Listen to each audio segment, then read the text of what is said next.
श्री दुर्गा सप्तशती तृतीय अध्याय का हिंदी अनुवाद, जिसमें हम जानेंगे महिषासुर वध के बारे में। ऋषि कहते हैं, इस प्रकार दानवी सेना का संहार होते हुए देखकर सेनापति चिक्षुर क्रोधित होकर अंबिका देवी से युद्ध करने के लिए उनके सम्मुख आया। सुमेरु पर्वत के शिखर पर होने वाली मेघों की वर्षा की भांति वह दानव देवी पर अपने बाणों की वर्षा करने लगा। तत्पश्चात देवी ने अपने बाणों से उसके बाण समूहों को अनायास ही नष्ट करके उसके सारथी और रथ के घोड़ों को मार डाला। इसके साथ ही उसके धनुष तथा ध्वजा को भी काटकर फेंक दिया। धनुष के कट जाने पर उसके समस्त अंगों को अपने बाणों से छेद डाला। अपने धनुष, रथ, घोड़े और सारथी के नष्ट हो जाने से वह दानव अपनी तलवार और ढाल को लेकर देवी की ओर झपटा। उसने तेज धार वाली तलवार से सिंह के मस्तक पर आहत करके देवी की बाईं भुजा में अत्यंत वेग से प्रहार किया। देवी की बाह के स्पर्श से वह तलवार नष्ट हो गई। अपना प्रहार निष्फल होते देखकर उस राक्षस ने क्रोध से रक्त नेत्र करके हाथों में शूल उठाया। तब उस महादानव ने देवी भद्रकाली के ऊपर अपना शूल चलाया।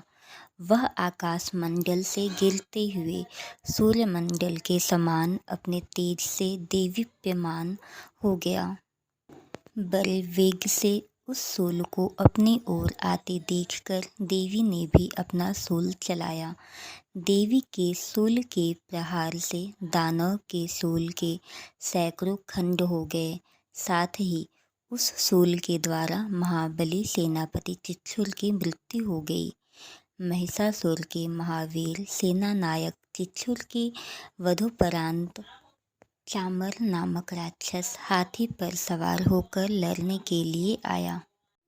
उसने आते ही देवी पर शक्ति का आघात किया, परंतु जगदम्बिका ने उसे केवल हुंकार मात्र से ही घायल करके भूमि पर सुला दिया।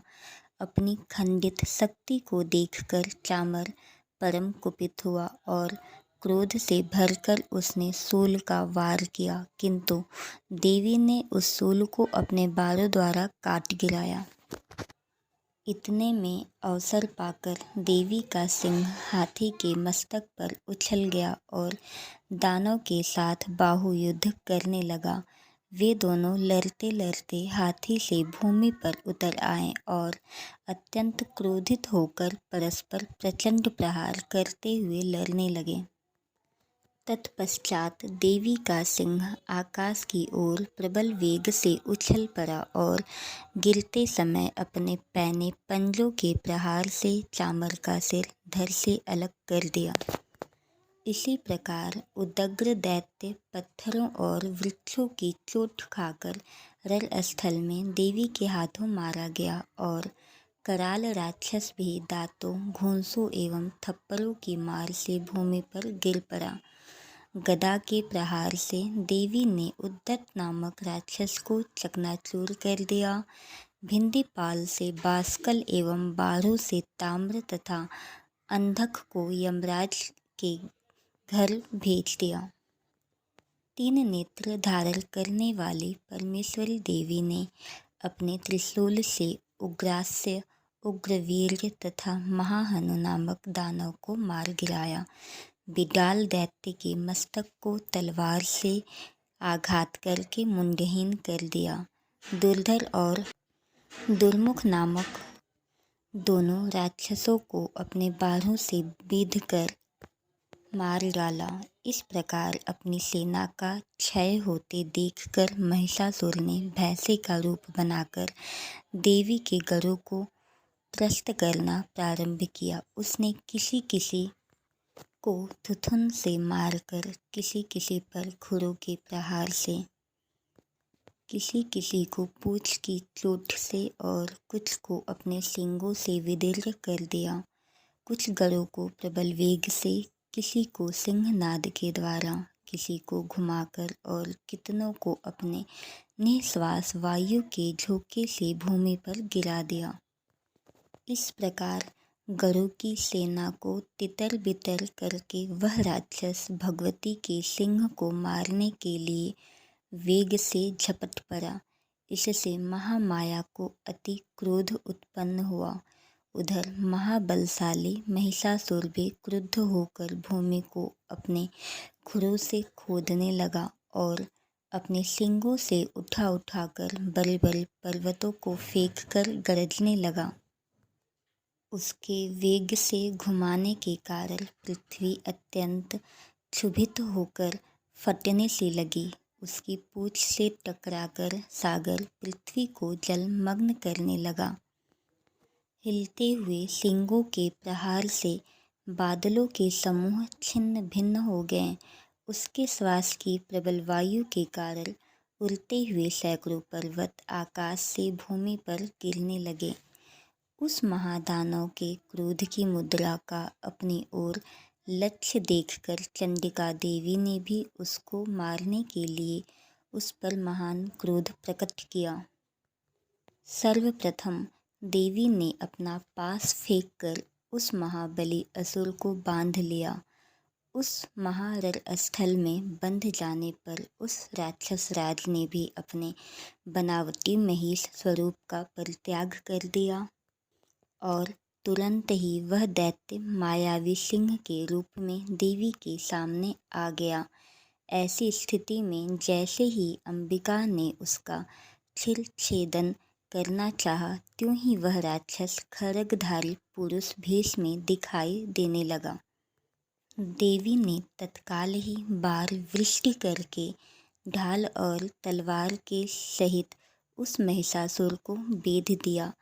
तब वह मायावी राक्षस गजराज के रूप में परिवर्तित हो गया। गजराज के वेश में वह राक्षस अपने सूंड से देवी की विशाल सिंह को खींचने और गरजने लगा। खींचने का प्रयास करते ही देवी ने अपनी तलवार से उसकी सूंड काट डाली। तदंतर उस महादानव ने पुनः अपने पहले वाले भैंसे के रूप को ग्रहण कर लिया और पहले की तरह चराचर प्राणियों सहित त्रैलोक्य को आतंकित करने लगा। तत्पश्चात जगत जननी चंडिका भवानी बारंबार उत्तम मधुपान करते हुए आंखें लाल करके हंसने लगी। वह राक्षस बल और पराक्रम के मद में उन्मत्त की भांति घोर गर्जन करने लगा और अपने सींगों पर उठा उठाकर पर्वतों को देवी पर फेंकने लगा। उस समय उसके चलाए हुए पर्वतों को देवी अपने बाणों से विचूर्ण करते हुए बोले। मधु के मद से बोलते हुए उस समय उनका मुख लाल हो रहा था और जीवा लड़खड़ा रही थी।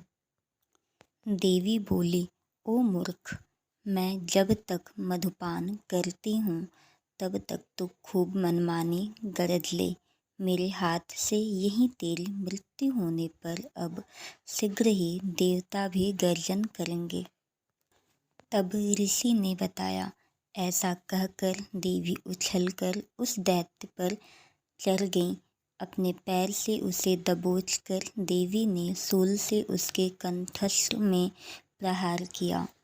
दबाव के शिकंजे में जकड़ा होने पर भी महिषासुर अपने मुख से दूसरे रूप में बाहर होने लगा था कि देवी ने अपने बल से उसे रोक दिया।